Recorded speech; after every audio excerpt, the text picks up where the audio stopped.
Ya, esta es la clase 17. Es la primera parte de redes neuronales de tres partes que vamos a ver. Vamos a ver tres clases de redes neuronales. Esta es la primera, la introductoria. Bueno, las redes neuronales, como deben saber seguramente, es un modelo matemático. Es un modelo basado en la conexión de varias neuronas, que son estos nodos que vemos acá, cuyo objetivo como arquitectura es aproximar una función, que aquí denoté f, ¿ya? Tiene una entrada, una salida, y queremos aprender la dependencia entre estas dos variables. Ahora, esto hay que ponerlo como así con comillas, ¿cierto? Porque la red neuronal puede ser ocupada para muchas cosas aparte de esto, ¿ya? Puede ser ocupado para reducción de dimensionalidad, para compresión, para aprender recurrencias, pero el uso probablemente más usual es aprendizaje supervisado, que es lo que estamos viendo acá. Entonces, la red neuronal, a diferencia de los modelos que hemos visto antes,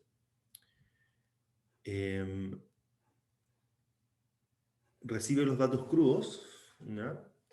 Y no, en teoría, uno no necesita calcular un feature de los datos. Entonces, vamos a trabajar en el lenguaje del curso, vamos a trabajar con los X y no con los phi. Y eso es porque como la red tiene una estructura composicional, o sea, yo entrego el X y va pasando etapas, ¿cierto? Aquí hay una pura etapa que es H, la etapa oculta, pero yo podría tener más etapas, ¿cierto? H1, H2, H3, H4, así de forma profunda, antes del Y. Entonces, el objetivo de ocupar una red para problemas de aprendizaje supervisado es que las neuronas en la primera etapa construyan como un phi y las neuronas de las últimas etapas sean realmente el algoritmo que resuelve el problema con los phi que tengo hasta ese punto, ¿ya? Entonces, como concatenar el proceso de X a construir phi y de phi a Y, y ajustar el modelo para que haga ambas etapas. No como en los modelos anteriores, donde nosotros fijábamos el phi y nos preocupábamos de cómo ocupar el phi. Entonces, el hecho de que la red opere de esa forma nos permite considerar una red, por supuesto, donde uno puede variar el número de neuronas y la profundidad, ¿cierto? El número de capas, y también las funciones que hay acá entre medio. Pero las funciones que uno ocupa entre medio en realidad no son funciones que dependan, esto de nuevo entre comillas, del problema que voy a resolver. Entonces es como el mismo modelo que sirve para todos los problemas que voy a resolver. Y no es que tenga que usar, como lo hacíamos en los modelos anteriores, un phi para datos de tal tipo o un phi para datos de otro tipo, ¿no? Las primeras redes que vamos a ver, que son las más usuales, son las feed-forward, que son las redes en la cual hay un flujo de la información en una dirección, ¿cierto? Que está la entrada y la información fluye hacia la salida. También se llaman multilayer perceptrons, porque como vimos hace algunas clases, cada una de estas neuronas es un perceptrón. Entonces es la concatenación de varios perceptrones de forma composicional, o sea, la salida de uno entra a otro y así, y además hay varios perceptrones por capa, ¿ya? Entonces una red feed-forward define un mapa, ¿cierto? Que me lleva de X a Y. Aquí hay una red que tiene dos neuronas por capa, aquí hay una red que tiene, bueno, perdón, es la misma red, pero esta está resumida como estos elementos son vectoriales, entonces el X lo represento como un vector a la derecha, entra a la capa de H y de la capa de H entra a la capa de Y, ¿cierto? Si uno mira adentro, en realidad lo que es esto, que cada coordenada se combina con cada coordenada. Entonces, en una red feed-forward, perdón, en una red de este tipo, ¿cierto? Tenemos que entenderlo simplemente como un modelo matemático que toma un X, el de la entrada, y parámetros que vamos a denotar globalmente como teta, que esos parámetros son los parámetros de cada neurona, de cada perceptrón. Recuerden que los perceptrones tienen un parámetro. Y esto nos va a entregar una salida, que es un Y. ¿Ya? Entonces, por supuesto, el objetivo va a ser encontrar cuál es el buen teta, ¿ya? Que resuelve mi problema, que me mapea todos los X que tengo a todos los Y que tengo. Y nos vamos a referir a estos tetas, ¿cierto? Que son los parámetros que están adentro de cada... Los parámetros que están, lo vamos a ver en detalle a continuación, pero los parámetros que están dentro de cada función de esta, que puede ser la sigmoide, puede ser la ReLU, puede ser tangente hiperbólica, hay varias funciones. Son los parámetros de esa función. Y o, porque en realidad vamos a ver que son como los mismos, los pesos que conectan cada neurona. ¿Ya? O sea, la salida de esta neurona yo la voy a multiplicar por algo antes que entre a la siguiente neurona y así. Esos también son parámetros. Hay otros, y de nuevo abro comillas, parámetros que no están en teta, ¿ya? Que son, por ejemplo, cuántos son los H que tengo. Aquí tengo 2X y 2H, pero perfectamente podría tener 2X y 4H, ¿cierto? Podría tener H1, H2, H3, H4. No sé por qué no estoy usando esto, pero podría tener H1, podría tener H0, H0, H1, H2, H3. ¿Cierto? Y esto podría ser X1 va al H0, al H1, al H2 y al H3, y X2 va a H0, así ya estaba, H1, H2 y H3. Y luego para la salida se combinan todos H0, H1, H2 y H3. ¿Cierto? El número de H's ocultos también es un parámetro. ¿Ya? Ahora, la función que está aquí adentro, o sea, cuál es el H de H3 de X, ¿cierto? También es un parámetro. La cantidad de capas en esta dirección también es un parámetro. Yo podría tener una capa de H, después otra capa acá de H', H'1, H'2, y también son nodos, y hago a mis H pasar por esos nodos primero, y después voy a la Y. Eso también es un parámetro. Entonces, ¿por qué esos parámetros no están acá? O sea, alguien me puede hacer ese comentario. ¿Por qué esos parámetros no los voy a meter en mi optimización cuando encuentre los parámetros de la red? Que son los inputs de la red, ¿no? ¿Son los qué, perdón? Son los inputs de la red. No, no, los inputs son estos que están acá. Los inputs son los X. Ah, ya, ya, ok, ok, ok. ¿Sí? Entonces justo Y estaba notando como el... quiero hacer la distinción entre dos tipos de parámetros. Los parámetros que son estos parámetros continuos, que son los pesos que van aquí, que le llamamos W1, W2, el sesgo, que en general se llama B0. Los pesos de acá también, pero hay otros parámetros que, por ejemplo, el número de neuronas. El más fácil es el número de neuronas. También está la función de las neuronas, el número de capas, pero el número de neuronas. Que básicamente va a dar como la arquitectura de la red, o sea, cuántas capas tiene, cuántas neuronas tiene por capa, cuáles están conectadas, cuáles no. Y esos otros parámetros los vamos a llamar hiperparámetros, para hacer la distinción. Y básicamente los hiperparámetros los vamos a elegir a mano, que es como qué red quiero, ¿ya? Y los parámetros los vamos a optimizar de acuerdo a alguna métrica, como hemos visto antes en el curso, como mínimo cuadrado, máximo de similitud. ¿Ya? Ya. Entonces,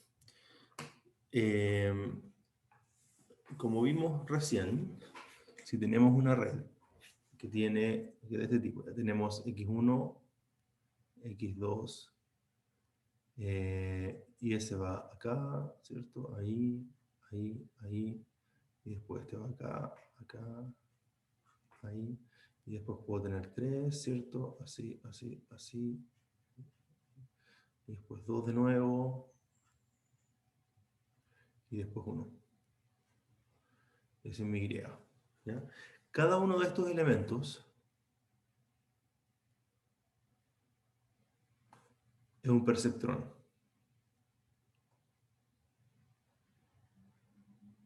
¿Ya? Entonces, la unidad mínima de la red neuronal es el perceptrón, que lo vimos antes, ¿cierto? Y que recibe entradas y da una salida. Entonces, yo lo puedo mostrar como X1. Aquí la anotación me está... No, no está bien. La anotación entonces es X1, X2 hasta XN, y eso me entrega un Y. Entonces lo puedo escribir como...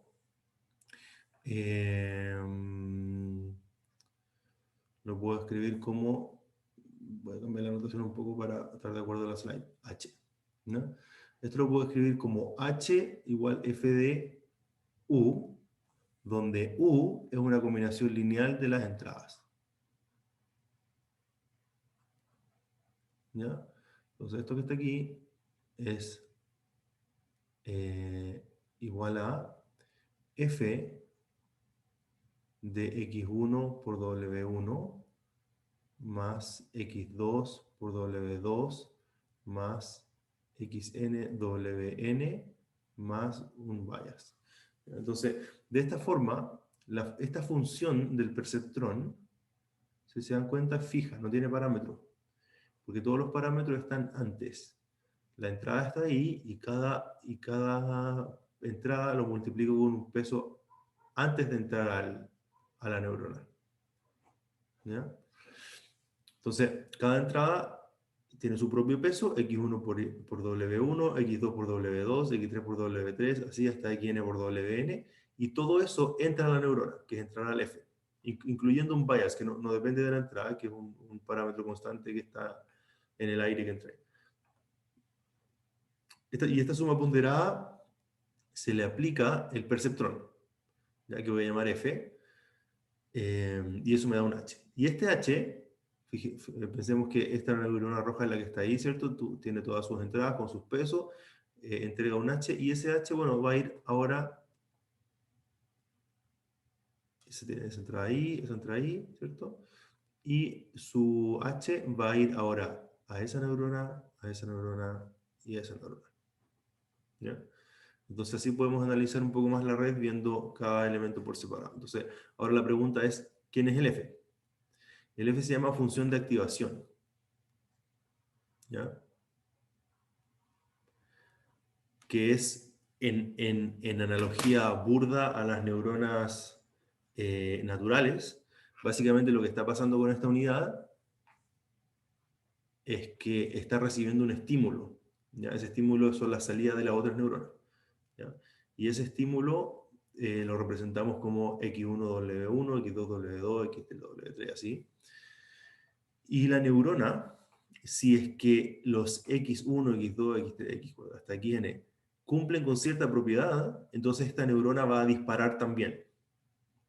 ¿Ya? Y va a disparar de acuerdo a la suma ponderada pasada por una función de activación. Entonces, recuerden, antes de mirar este gráfico, recuerden que en el problema de regresión logística o perceptrón, nosotros teníamos que el perceptrón dividía nuestra región en dos partes, que era la clase 0 y la clase 1, ¿cierto? Entonces, lo que hacíamos era tomar un X y decir, bueno, 1 partido por 1 más E a la menos WX. Ahora traspuesto X. En realidad, la notación de esa parte del curso era teta traspuesto X. Y lo que hacíamos era encontrar el teta, el buen teta que alineaba este plano, ¿cierto? Y separaba el espacio entre dos, donde esto era 1 y donde esto era 0. Entonces, esto era un caso particular de lo que estamos viendo ahora. Cuando las entradas de la neurona estén en cierta región, en este caso, esta que está aquí, entonces mi neurona va a disparar, ¿ya? Y el caso de la regresión logística era esta función, la sigmoide. Pero uno puede considerar otras funciones de activación, ¿cierto? Puede considerar el step como el perceptrón original, ¿cierto? Este es el escalón de Heaviside. Otra función suave que es la tangente hiperbólica, que es esa que está ahí, ¿cierto? Es un poco más, inclinada, ¿cierto? Pero eso también se puede controlar con un parámetro ahí. Y la más popular actualmente, que es la ReLU, que es constante igual a 0, y después es lineal. ¿Ya? En particular vamos a ver que esta es bien útil porque recuerden que todo el ajuste de la red neuronal va a ser en base a minimizar una función de costo, ¿cierto? Y esa función de costo va a ser súper complicada, entonces vamos a usar gradiente. Entonces, los gradientes de la función de costo eventualmente van a depender de los gradientes del modelo. Y como el modelo tiene neuronas, vamos a tener los gradientes de las neuronas. Y como las neuronas tienen función de activación, en algún momento va a aparecer el gradiente de la función de activación. ¿Ya? Entonces, si tenemos una neurona que está operando en una región que está muy, muy, muy, muy lejos de su parte lineal, entonces la derivada es casi cero. Entonces, como la derivada es cero, yo perturbo los parámetros de mi modelo y el modelo no se mueve, porque las neuronas están dando todo el tiempo lo mismo. En cambio, el ReLU siempre tiene derivada igual a 1 en la parte positiva. ¿Ya? Uno podría decir que aquí hay un problema en este codo, ¿cierto? Que la derivada no está definida, pero uno puede parchar eso numéricamente.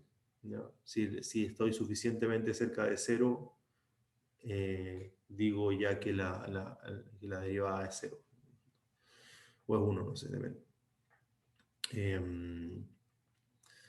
Eso, ¿alguna pregunta de esta notación general? ¿O seguimos avanzando?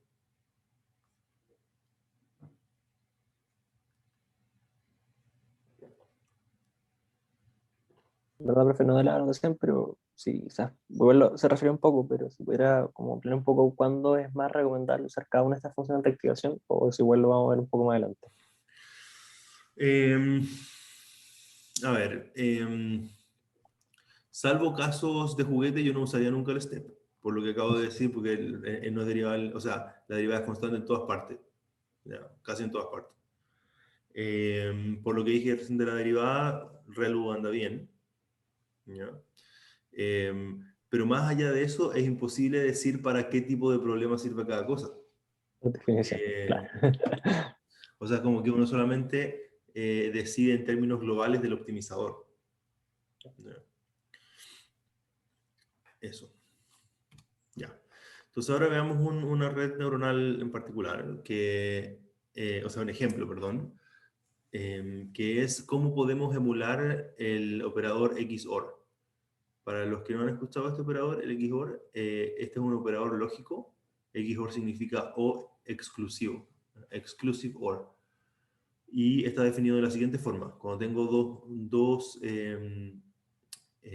variables, ¿cierto? El operador lógico XOR es, eh, bueno, está definido de la siguiente forma. Para 0, 0 me da 0, para 1, 1 me da 0 también, y me da 1 solamente cuando uno de los dos no es nulo. Entonces, pensando en que 0 es falso y x2 es verdadero, el XOR solamente es verdadero cuando uno y solo uno de los elementos es verdadero. Entonces, por supuesto, si ambos son falsos, XOR es falso, y si ambos son verdaderos, también es falso, porque requiere que uno y solo uno sea verdadero. Por eso se llama O exclusivo. La diferencia con el O normal, que no tiene esa X, por supuesto, es que aquí hay un 1, porque falso o falso es falso, falso o verdadero es verdadero, falso verdadero es verdadero, y verdadero verdadero es verdadero, pero no si es el verdadero, no si es el exclusivo. Entonces, es de interés mostrar que la red neuronal puede replicar operadores lógicos como el OR, como el AND, ¿cierto? Como el NOT, por supuesto, y ya cosas más complicadas como el P implica Q, ¿cierto? ¿Cierto? Que se puede igual construir con O y NOT. Entonces, el XOR en particular es un poco más complicado de construir, pero igual se puede construir con una red neuronal. Entonces, hagamos el ejercicio de ver que esto efectivamente es el XOR. Entonces, veamos para entrar un poco ahí. Ya. Entonces, veamos primero, entendamos un poco cómo está construida esta red. Entonces, acá tengo la entrada del X1, la entrada del X2. Estos que están acá son los pesos. El peso asociado a este camino es 1, Bueno, todos son 1 en realidad. Ese es el peso asociado a este camino, ese a ese camino y el 1 a ese camino. Entonces, a esta neurona, bueno, y el bias es 0 ahí y el bias acá es menos 1. Entonces, lo que entra a esta neurona es 0 más x1 más x2. ¿Ya? Entonces, h1 es 0 más x1 más x2, x1 más x2. Y lo que entra a la neurona 2 es x1 más x2 menos 1. Menos 1. Ya que es ese camino más ese camino más ese camino. Luego, perdón, el H1 es el ReLU de esto. El X1, el H1 y el H2 son el ReLU de esto. ¿Qué significa el ReLU? Significa que si este argumento es negativo, el H es 0, y si es positivo, es el mismo argumento. ¿Ya? Y eso lo podemos escribir en forma matricial y está acá. ¿Ya? Entonces aquí tenemos la matriz de pesos, que es esta que está acá, 1, 1, 1, 1. Eso se multiplica por el X1, y acá me queda arriba X1 más X2, y abajo X1 más X2 también. ¿Cierto? Entonces esto lo podemos escribir como... Lo voy a escribir como vector x1 más x2, x1 más x2. Y a eso le suman los bias, ¿cierto? 0 y 1.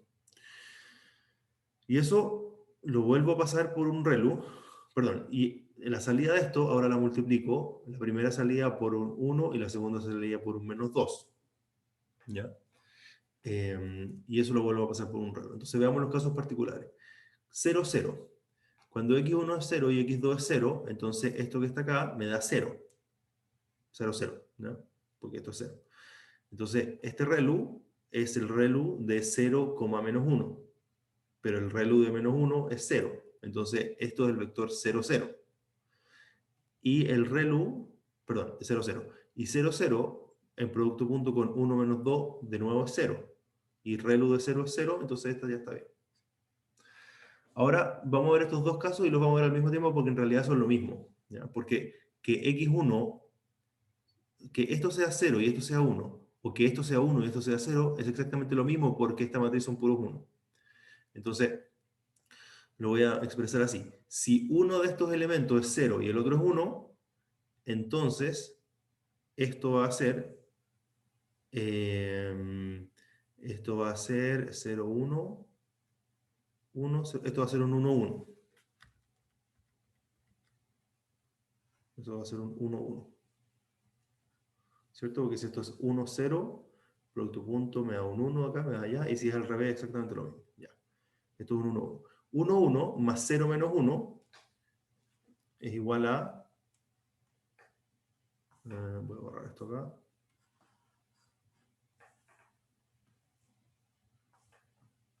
Si eso es 1, 1, 1, 1 más 0 menos 1 me da 1, 0. ¿Ya? Y el ReLU de 1, 0 es 1, 0, porque es positivo. Ahora, 1, 0, producto punto, con 1 menos 2 es 1. Más 0, 1. Está ahí. El 1, el 1. Y aquí viene el complicado. O sea, no el complicado, sino el que hace la diferencia. Vamos de nuevo. Voy a borrar. Entonces, cuando ambos son 1, ¿ya? Cuando x1 es 1 y cuando x2 es 1. El producto punto, perdón, este producto entonces va a ser 2, 2. ¿Cierto? Porque 1, 1 con 1, 1 es un 2 y 1, 1 con 1, 1 es un 2. Bien. 2, 2 más 0 menos 1 es igual a 2, 1. Y 2, 1 en producto punto con esto es 2, 1, 2 por 1, 2, 1 por menos 2 es 0. 0. Más 0, y es 0, está bien. ¿Ya? Entonces, ¿qué hicimos acá? Aprovechando el hecho de que la neurona ReLU tiene una parte, o sea, es no lineal, ¿cierto? Porque satura elementos menores que 0. Podemos construir un operador lógico de esta forma, ¿ya? Que por supuesto es no lineal. Y bueno, queda ejercicio como construir otros operadores lógicos, ¿ya? Entonces,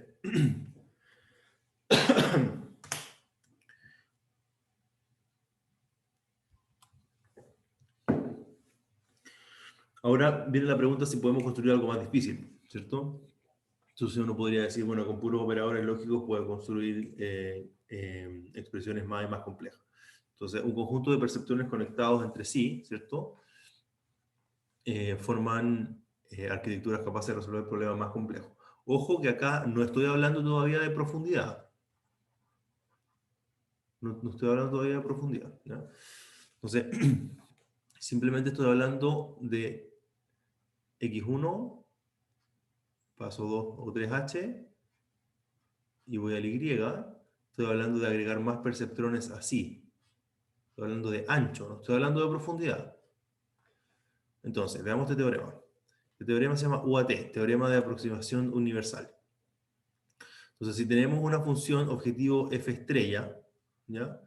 Que es una función por el medible, continua, pero no es importante esto, lo importante es, pensemos que es continua, o que los puntos donde es discontinua son pocos, no sé, son finitos nomás, ¿ya?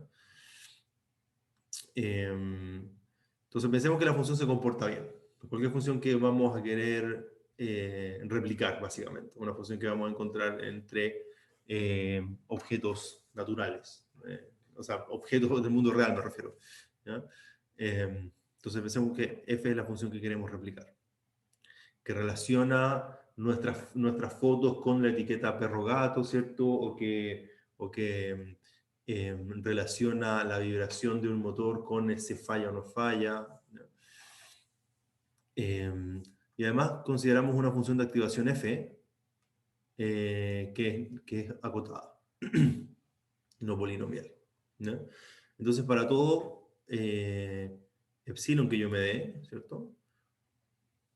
Van a existir estos tres elementos que, como definido arriba, ¿cierto? No sé si definí, pero el W son los pesos que conectan entre cada neurona, el bias es el peso del 1, que es el sesgo, y el U es el peso de la capa final, que son los que están acá. O sea, ese es U, estos son los W, y el B es ese que está ahí. Entonces yo puedo hacer, por supuesto, recordemos que la salida es el producto punto de estos pesos, con la salida de las neuronas, que es H, o FD, ¿ya? Eso que está ahí. Entonces, este teorema dice que si yo tengo una función cualquiera, ya que cumple con estas condiciones que son bien generales, siempre voy a tener un W, un B y un U que van a permitir que la discrepancia entre la función que quiero aprender y mi red, que es F, grande, sea menor que ese epsilon para cada punto en el dominio de F, ¿ya? ¿Qué significa eso? Que si yo tengo una función que quiero replicar que llamo eso, la llamo f estrella, y yo construyo mi red f, siempre voy a poder encontrar un W, un B y un U que hace que mi aproximación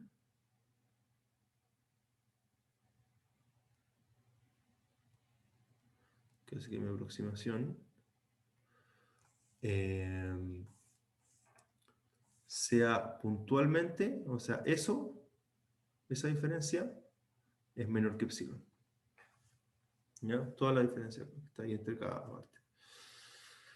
Por supuesto, en todo el dominio de F. Entonces, ¿qué significa que hay un W, un B y un U? Significa que yo voy a poder eventualmente agregar y agregar neuronas a lo ancho, ¿cierto? Para que esta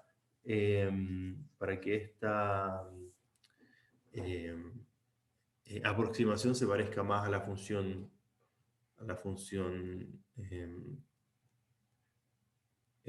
objetivo, ¿cierto? Entonces, es súper fácil ver esto. Vamos a hacer una prueba gráfica del teorema. Supongamos que tenemos esta función.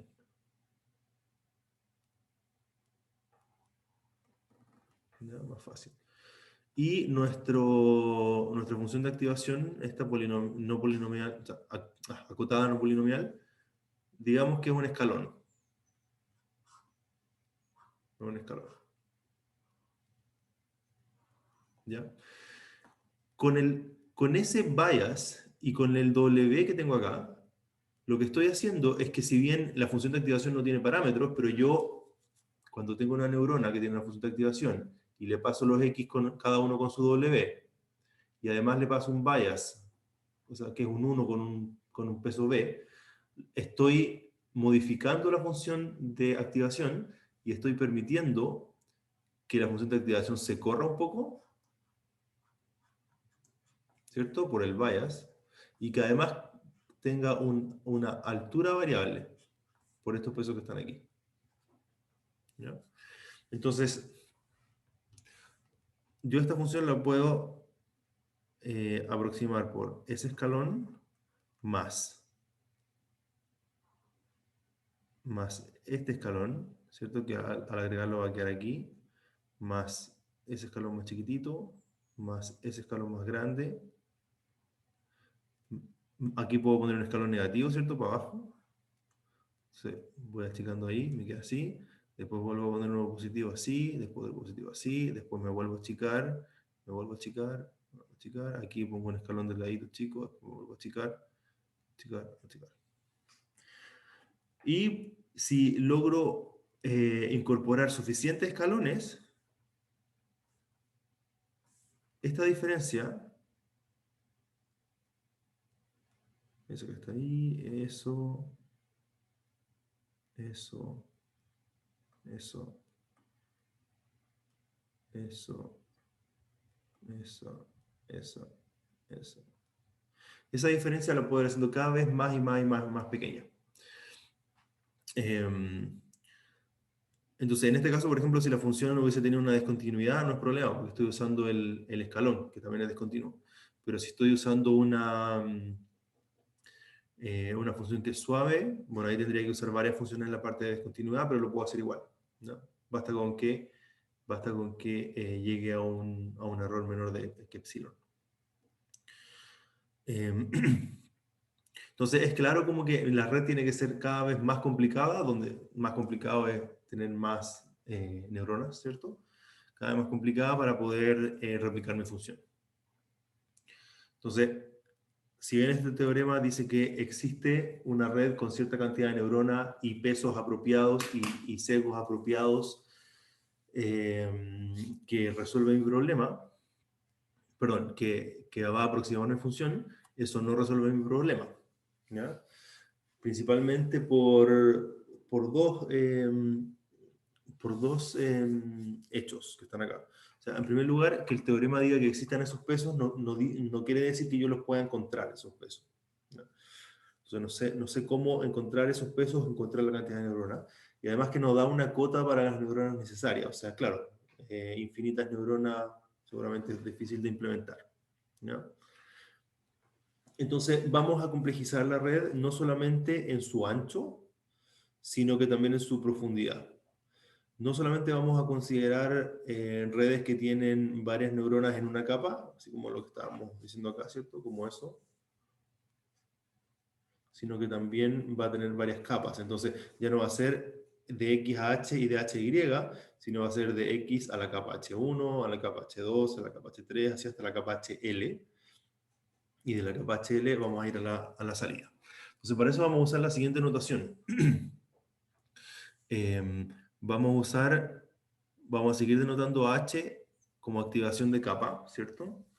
Pero vamos a ponerle este superscript, ¿cierto? Entonces H super K va a ser la activación de la capa K, que va a estar determinado por la función de activación de la capa K aplicada en una combinación lineal, ¿cierto? Con el bias y los pesos de la activación de la capa anterior.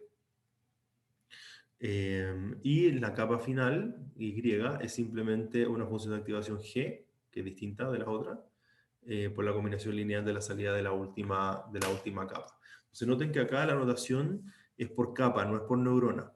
Entonces si yo quisiera escribir la activación de, ¿cómo le llamamos? De la activación de la neurona iésima de la capa K, eso va a ser igual a la función de activación también de la neurona I de la capa K aplicado a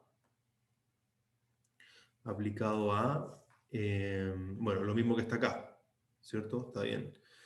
Pero esto si lo quiero escribir también en la notación de por neurona, eso es igual a la suma de los HJ de K-1, o sea, todas las salidas, J, ¿no? En K-1, todas las salidas de todas las neuronas de la capa K-1, ¿ya? ¿Que cuántas son? Bueno, las denoto como NK-1 neurona. Eso por el peso de la capa K, que conecta la neurona J con la I, ¿cierto? Más el bias de la neurona I de la capa K. Eso aplica solamente, la sumatoria solamente está ahí, ¿cierto? O sea, es un I. Listo.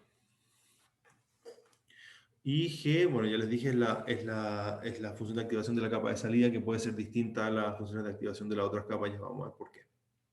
¿Alguna pregunta de esto? Pucha, profe, a mí no me quedó tan claro por qué eventualmente quiero ganar profundidad y no quedar con todas las neuronas en una sola capa. Buena pregunta. Buena pregunta.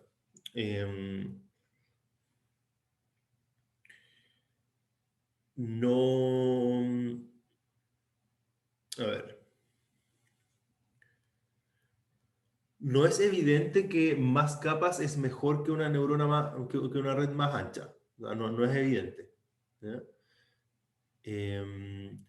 Porque uno podría, como el dibujito que yo hice, o sea, uno claramente ve que funciona, que funciona la neurona con la capa con varias neuronas a lo ancho. ¿Ya? En términos de performance, no estoy seguro si al orientar las neuronas de forma profunda voy a usar menos neuronas que, si ocupo todas las neuronas a lo ancho. Ya, yo creo que eso sí depende del problema. Pero lo que sí gano con la estructura composicional es que yo puedo mirar qué está pasando en cada capa y asignar algún significado a lo que está pasando en cada capa. ¿Ya?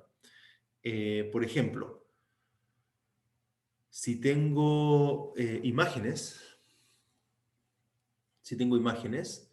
que son de dimensión, no sé, 1000, por ejemplo, yo puedo ir procesando estas imágenes y convirtiéndolas y mirando qué pasa después de 4 capas, ponte tú, mirando la activación de las neuronas, orientándolas también como una imagen y mirándola. Y uno podría decir que los datos en esa etapa de procesamiento tienen un significado y yo los puedo mirar y los puedo interpretar. En el caso de una neurona no hay ningún tipo de interpretación porque la estimación ocurre en un paso. ¿Ya? Entonces, igual es un poco wishful thinking, pero en la práctica se usa. ¿Ya? Es que lo otro que pensaba es que puede eventualmente tener relación como con los parámetros. Eventualmente, si por ejemplo yo tengo tuviera del X1 al XN input y tengo del X1 al XN neurona, la cantidad de parámetros es gigantesca, pero si tengo, por ejemplo, dos neuronas, dos, eventualmente va a tener menos parámetros. No sé qué tan comparativamente va a ser mejor, pero eventualmente podría ser muy parecido con menos parámetros y por lo tanto menos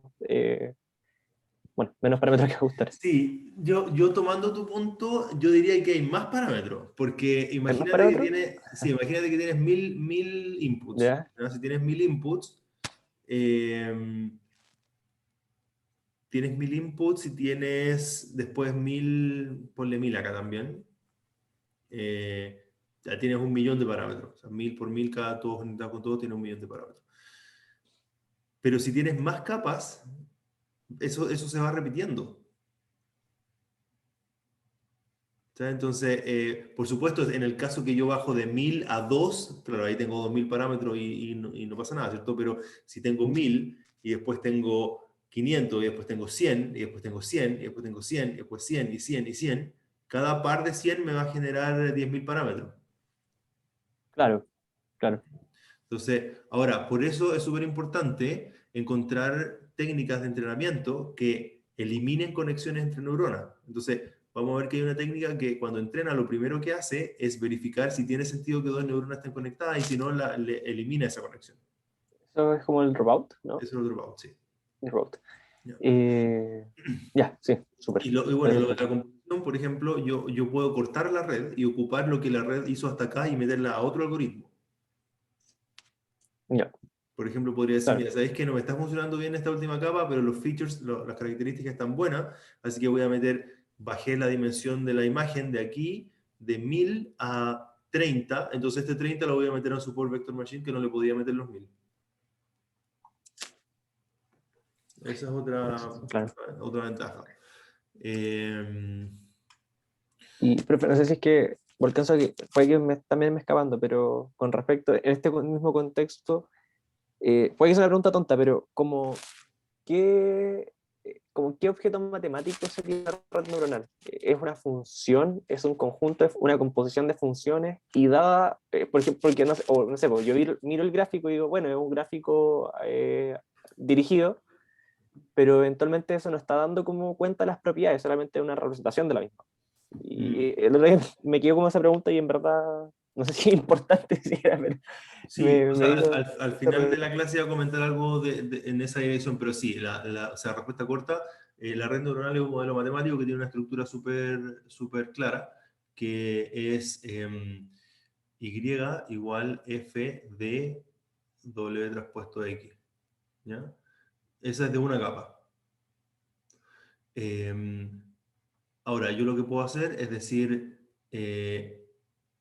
X1 igual X, X y XJ igual FJ de WJ transpuesto XJ, y Y igual eh, FY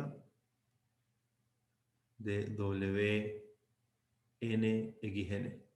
Entonces, esto también lo puedo escribir de una sola forma. Yo puedo decir Y igual FN de WNX, ¿cierto? Más V. Pero el XN, yo sé que es Fn-1 de Wn-1, Xn-1 más V. Y ese es Fn-2, ta, ta, ta. Entonces, es un modelo matemático, pero está escrito en forma composicional. ¿Ya? En vez de una suma, está compuesto hacia adentro. Es una composición de funciones. Eh, pero composición de funciones o no, esto es una función, da lo mismo, es una función y que tiene ciertos parámetros, y los parámetros van apareciendo aquí, mira, hay un parámetro, hay otro parámetro, hay otro parámetro, hay otro parámetro. Entonces es como decir, antes estábamos ocupando polinomios, antes estábamos ocupando sigmoide, esta es otra función, pero es una función que es mucho más general, ¿ya? Porque su complejidad está dada por el grado de composiciones que yo voy construyendo. Entonces, si tengo una capa, recuerda que puedo construir cosas así de ese tipo. Voy sumando todas esas cosas. De hecho, las puedo ir dando vueltas también. ¿Ya? Y voy construyendo cosas así. Así, así, ahí, ahí, ahí. ¿Cierto? Ahora, si a esto le aplico una segunda capa, piensa que la segunda capa puede ser solamente una, un escalón así como eso. Entonces, esta estructura, a ver, Mira, seguramente esto va a ayudar este ejemplo bien simple puede ayudar a entender lo de la profundidad. Cuando tú tienes una pura capa,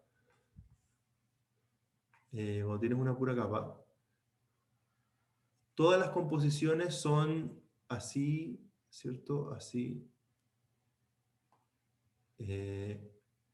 Tengo eso, después tengo eso, después puedo tener eso, después eso, después eso, después eso, eso. ¿Ya? Entonces, ¿cómo formé esto? Bueno, puse un escalón ahí, ¿cierto? Después le sumé ese otro escalón, después le resté este escalón para poder bajar, después le resté otro escalón para poder llegar a cero. Después le agrego un escalón, después resto un escalón, ¿cierto? No sé si se entiende el dibujo, quedó muy enredado. ¿Sí, Benja? Apagado. Sí, sí se entiende. Ya, vale. Entonces, si yo agrego otra neurona, lo único que agrego es un escalón más. En cambio, si yo agrego otra capa, o sea, si agrego otra capa como esta, lo que puedo decir es puedo ajustar mi última neurona para que o sea, mi siguiente capa, perdón, para que como ahora mi neurona o mi capa está operando no en estos X, sino en estos Y, porque está tomando la salida de esto.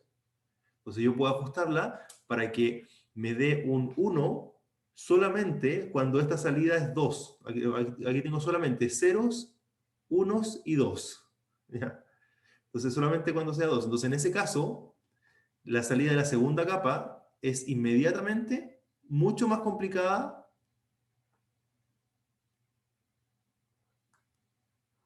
Es eso. Forma entonces, como eventualmente usar solamente perceptrones aislados sería sin tener esta como segunda capa, sería simplemente como ir aproximando una función a través de steps, así como de Sí, pequeñas funciones es de eso. steps. Ya, Es eso. perfecto. En cambio, si yo agrego otra capa, ahora voy mirando el valor del step. Entonces, Exacto. Me agrega y con complejidad con como... una sola neurona puedo formar una figura mucho más complicada. Perfecto. ¿Ya? Esa no es una intuición un poco Está subjetiva, interesante. pero ya. Eh, y nos queda... Ya. Bueno, para terminar, la función de costo. ¿Ya? ¿Cómo ajustamos la red? ¿Ya? Entonces, si tenemos X va entrando a una red, ¿cierto? La red la puedo escribir como así.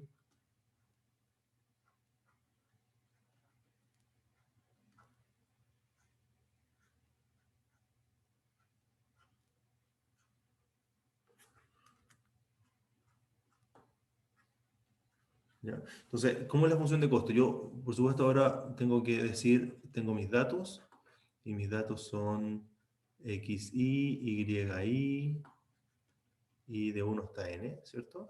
Entonces, ¿cómo construir una función de costo? Porque en base a la minimización de esa función de costo, yo voy a poder entrenar mi red.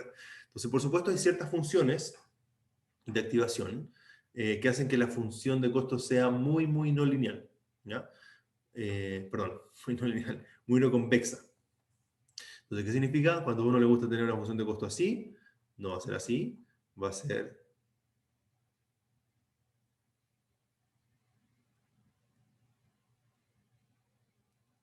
¿Ya? Y esto, si lo ven por ahí en la literatura, se llama loss landscape, ¿ya? Que es como el, ah, el no, se me fue la palabra de landscape, pero es el landscape de la pérdida. Es no sé, ya, valle, pongámosle valle. ¿Ya? Entonces, si yo ocupo gradiente, parto aquí, por ejemplo, voy a llegar aquí. ¿Ya? O parto acá, voy a llegar ahí y voy a llegar aquí, y aquí me voy a quedar atrapado. Siento que este es el global, ¿cierto? Pero ni siquiera sé si es el mejor, porque es como muy delgadito, como que yo me salgo y el tiro es malo. Seguramente el mejor es este. ¿Ya? ¿Qué es mejor? Tampoco sé qué es mejor, no he definido qué es mejor, ¿cierto? Entonces, la función de costo... Las funciones de costo que no he definido todavía van a ser muy no convexa. Entonces, SGD no garantiza, por supuesto, optimalidad global y hay algunos óptimos locales que tienen sentido. Por ejemplo, estos dos podrían ser, no sé, pues un modelo que tiene alta varianza y bien regular, o un modelo que tiene baja varianza pero es más irregular, ¿cierto? Este puede ser sobreajuste, pero SGD me podría dejar en que este sí que es malo, no sé. ¿Ya? Entonces, la función de costo que podemos usar es interpretar la red neuronal como un modelo generativo, que es lo que preguntaba recién Benjamín, es un modelo matemático, es un modelo que produce datos. Entonces, como un modelo que produce datos, yo puedo identificar su ley, ¿ya? Y, y decir que la red neuronal lo que está haciendo efectivamente es parametrizando un modelo estadístico, ¿ya? Un modelo paramétrico estadístico. Entonces, si ese es el caso, como tengo un modelo estadístico, yo puedo decir que la función de costo es simplemente menos la log verosimilitud, ¿ya? Y lo que estoy haciendo realmente es ocupando maximum likelihood, pero como vamos a hablar de costo, le ponemos este menos, ¿ya? Quiero minimizar el costo. Y un ejemplo, la unidad de salida es lo que va a definir la forma que tiene la función de costo, también junto con las otras neuronas.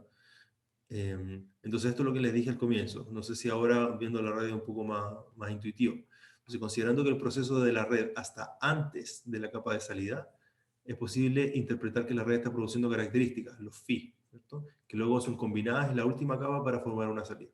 Entonces, acá uno podría decir, aquí tengo el phi. Entonces, todo este procesamiento de los x, esos x que se transformaron acá y después acá, me formaron un phi. Y ese phi yo lo combiné con la última capa para dar una y. ¿Ya?